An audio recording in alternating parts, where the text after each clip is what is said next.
두 번째는 영적 학대의 경험이 있는 분들이에요. 이런 분들은 어떻게 해야 돼요? 새로운 은혜를 구해야 한다는 것입니다. 사람은 기억과 경험의 지배를 받죠. 그래서 자신이 경험한 것이 전부라고 생각하는 경향이 있습니다. 신앙생활도 마찬가지입니다.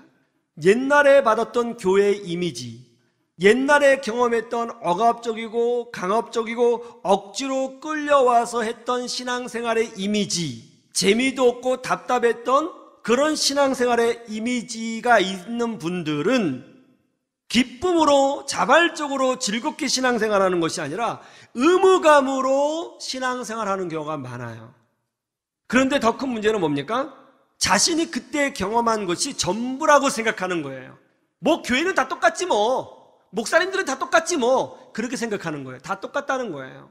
자신이 경험했던 그것이 전부다. 이삭의 둘째 아들이 야곱이죠. 야곱이 앞을 보지 못하는 아버지 이삭을 속여서 장자의 축복을 받아냈습니다. 나중에 에서가 와서 그 사실을 알았죠. 에서가 진짜 장남이잖아요. 이삭이 깜짝 놀랍니다. 에서야, 네가 진짜 장남이구나. 그러나 어쩌냐, 네 동생 야곱이 이미 장자의 축복을 받았느니라. 그러자 에서가 뭐라고 그래요? 아버지가 주실 축복이 이것 하나뿐이에요? 다른 축복도 있는 거 아니에요? 축복해 주세요. 그렇게 말을 했어요. 에서가 우리에게 아주 귀한 영적 인사이트를 던져주고 있죠. 여러분, 하나님이 주실 축복이 하나뿐이겠습니까? 아니죠. 우리 하나님은 무한하신 하나님, 전능하신 하나님, 무에서 유를 창조하신 하나님이시죠. 하나님은 날마다, 아니 매시간, 매달, 매년 전혀 우리가 알지도 못하는 새로운 은혜를, 새로운 축복을, 새로운 경험을, 새로운 사랑을 우리에게 주실 수 있는 분이신 줄로 믿으시기를 주님의 이름으로 축원합니다. 여러분, 옛날에 경험한 게 전부가 아니에요. 전혀 새로운 은혜를 우리에게 주실 수 있어요. 전혀 놀라운 은혜를 우리에게 베풀어 주실 수 있어요. 전혀 알지도 못했고 맛보지도 못했던 놀라운 영적 감화력을 우리에게 부어주실 수 있어요. 하나님은 그런 분이신 줄로 믿습니다. 이게 중요한 거죠. 옛날의 것이 전부가 아니에요. 오늘 이 시간, 내일 모레 새로운 것, 이전에 경험하지 못했던 은혜를 하나님이 부어주신다고요. 사랑을 경험하게 만들어주신다고요. 우리 하나님 그런 분이세요. 그러니까 새로운 은혜를 구하는 사람이 돼야 되는 거예요. 옛날 것으로 내 가슴을 채우고 사는 것이 아니라 내 가슴을 비우고 하나님께서 새로운 것을 부어달라고 구하는 사람이 돼야 될 줄로 믿습니다. 옛날에 교회에서 상처받았어요? 옛날에 교회에서 좀 억눌리면서 신앙생활 했습니까? 교회에 대하여, 예배에 대하여 좀 부정적인 마음이 있고 토국적인 마음이 있나요? 여러분, 그것이 전부가 아니라고요. 하나님께서는 구하는 자들에게는 지금이라도 이전에 맛보지 못했던, 이전에 경험하지 못했던 정말로 놀랍고 풍성한 은혜와 사랑을 우리에게 지금이라도 부어주실 수 있습니다. 여러분, 그걸 아셔야 되는 거예요. 요즘 귀농하시는 분들이 많죠. 이분들 중에는 정말 공부를 많이 해서 새로운 작물을 심어서 소득을 올리는 분들이 있습니다. 기상천외한 방법으로 농사를 지어서 상당한 소득을 낸단 말이에요. 그러면 동네에서 평생 농사를 지으신 어르신분들이 와서 깜짝 놀라죠. 아니, 이렇게 농사 짓는 방법이 있었어? 그러면서 늘 이렇게 말씀하신다고 그래요. 농사의 길은 끝이 없어.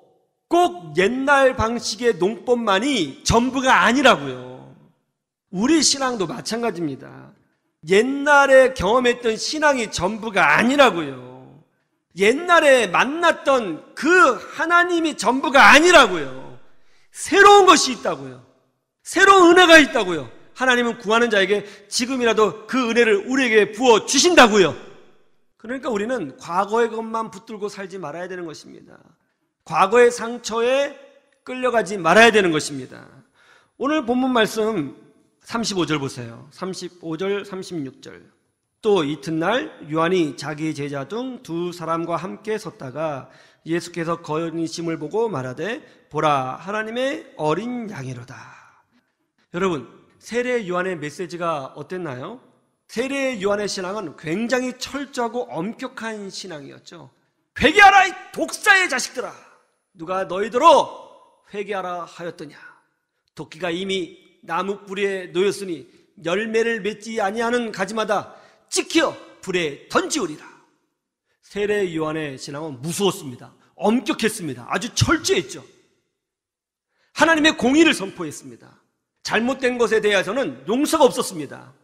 세례 요한에게도 제자가 있었거든요. 그 제자들은 그런 엄격한 신앙을 좋아하는 사람들이었어요. 세례 요한의 메시지가 좋아서 세례 요한의 제자가 된 거예요. 그들은 세례 요한과 함께 다녔고 광야에 살았고 금식했고 늘 기도했고 정의를 부르짖었습니다. 엄격하게 철저하게 신앙생활을 했어요. 그랬던 그 세례 요한의 제자들이 세례 요한의 메시지를 듣고 마음이 바뀌기 시작했습니다. 그 제자 중에 한 명이 누구였냐면 바로 이 사람이에요. 40절 말씀을 보세요. 요한의 말을 듣고 예수를 따르는 두 사람 중에 하나는 시몬 베드로의 형제 안드레라. 이 안드레가 시몬 베드로를 전도하죠. 철저하게 신앙생활했던 이 두 사람에게 세례 요한이 예수님을 소개합니다. 보라, 세상 죄를 지고 가는 하나님의 어린 양이로다. 여러분, 세상에 죄가 있으면 하나님이 심판하셔야 되잖아요. 그런데 심판하시는 것이 아니라 그것을 하나님이 짊어지신다고요. 세례 요한의 메시지하고 전혀 다르지 않습니까? 철저하게 신앙생활했던 그들. 그런데 그들이 만난 예수님은 어떤 예수님이에요? 용서하고 관용하고 품어주고 안아주고 그리고 그 죄인을 위해서 자신을 희생하시는 하나님이었습니다. 안드레는 철저한 그 신앙생활에서 사랑의 예수님으로 옮겨갔습니다. 옛날의 신앙생활의 전부가 아니죠. 아버지 학교를 수료하신 분이 이런 간증을 하셨습니다. 어렸을 때 자신의 아버지는 매우 완고하셨다고 합니다. 엄격하셨대요. 하루는 밥을 먹는데 아버지보다 먼저 국그릇에 숟가락을 넣었다는 이유로 밥상 앞에 두고 정말 죽도록 두들겨 맞았다고 합니다. 그때부터 아버지가 너무 무서워서 말을 제대로 할 수가 없었고요. 밥을 먹을 때마다 긴장해서 항상 체했다는 거예요. 그리고 아빠 말에는 무조건 순종하게 되었답니다. 그래서 그런지 이분이 아빠 말을 잘 듣고 아버지 말을 잘 듣고 공부를 잘해서 서울에 좀 괜찮은 대학에 들어갔어요. 나름대로 좋은 직장에 들어갔고 또 세상 사람들이 보기에 성공했다, 그런 소리를 들을 만큼 좋은 위치에 서게 되었습니다. 그래서 이분의 머릿속에는 이런 마음이 있는 거예요. 자녀 교육은 철저해야 한다. 그래야 아이가 성공한다. 아이를 양육하는데 어려서부터 철저히 엄격하게 양육하기 시작했습니다. 뭐 잘못하면 그냥 종아리를 때리고요. 말 안 들으면 벌을 줬습니다. 엄격하게 키웠어요. 초등학교 때는 아이들이 말을 잘 들었습니다. 아빠를 무시하면서 정말 순종적으로 잘 컸어요. 근데 문제는 청소년이 되면서 문제가 일어나기 시작했어요. 아이들이 점점 반항을 하기 시작했습니다. 그리고 아이들이 중학생인데 담배를 피기 시작합니다. 그리고 어떨 때는 집에 들어오지도 않게 된 거예요. 이런 문제가 자주 발생하니까 아버지하고 자꾸 갈등을 일으키는 거죠. 더 많이 혼을 내게 되고 아이는 집을 안 들어오게 되고 반항하게 되고 대들게 되고 그 집안이 천국같이 돼야 되는데 집안이 어때요? 점점 어두워지는 거예요. 그래서 이러면 안 되겠다, 위기감을 느낀 거죠. 그래서 강압적으로 아이를 키웠던 이 아버지는 고민 끝에 아내의 권유를 받고 아버지 학교에 오게 되었습니다. 아버지 학교에 와보니까 깜짝 놀랐어요. 자기 같은 사람이 너무 많은 거예요. 다 얘한테 소리 지르고 잘못하면 야단치고 억압적으로 자녀를 키운 그런 아버지들이 다 모여 있는 거예요. 아, 나랑 똑같은 사람이 많구나, 비슷하네. 그러다가 거기서 새로운 것도 보게 되었어요. 자기 자신과 전혀 다른 방식으로 자녀를 양육하는 아버지도 보게 되었어요. 그 아버지는 사랑의 아버지였어요. 자녀들에게 친구 같은 아빠였습니다. 그 집에 자녀들은 아주 건강하게 성장했어요. 그 모습을 보고 이 아버지가 깨달았다는 거예요. 내가 알고 있었던 것이 전부가 아니구나. 이렇게 아이를 양육해도 되는 거구나. 뭐가 문제인가 고민을 했습니다. 그리고 변화하기로 결단했어요. 집에 들어가서 변화된 모습을 보여줬습니다. 아이들이 굉장히 이상하게 생각하죠. 그전에는 똑바로 해! 그랬던 아버지가 아들 사랑해. 뭐지? 그러는 거죠. 쑥스럽고. 그래도 이 아버지가 포기하지 않고 아들아 사랑한다. 예전에 아빠가 혼내서 많이 미안해. 그렇게 안아주고 품어주고 애들 막 뿌리치고 싫다고 그러고 이상하다고 그러고 그렇게 몇 개월이 지났을까요? 이분이 간증을 했는데요. 어느 날 밤 두 아들하고 아내하고 저녁에 식탁에 둘러앉아서 밥을 먹으면서 대화를 했대요. 아이들하고. 근데 그게 처음인 거예요. 대화를 하는데 너무 그 상황 자체가 너무 행복해서 감격해서 눈물이 막 나왔다는 거예요. 밥 먹다가. 애들하고 밥 먹으면서 대화하는 게 너무 행복해서. 어린 시절 아버지의 기억이 전부가 아니라고요. 그걸로 자녀 양육할 수 없다고요. 예전에 받았던 신앙생활의 기억이 전부가 아니라고요.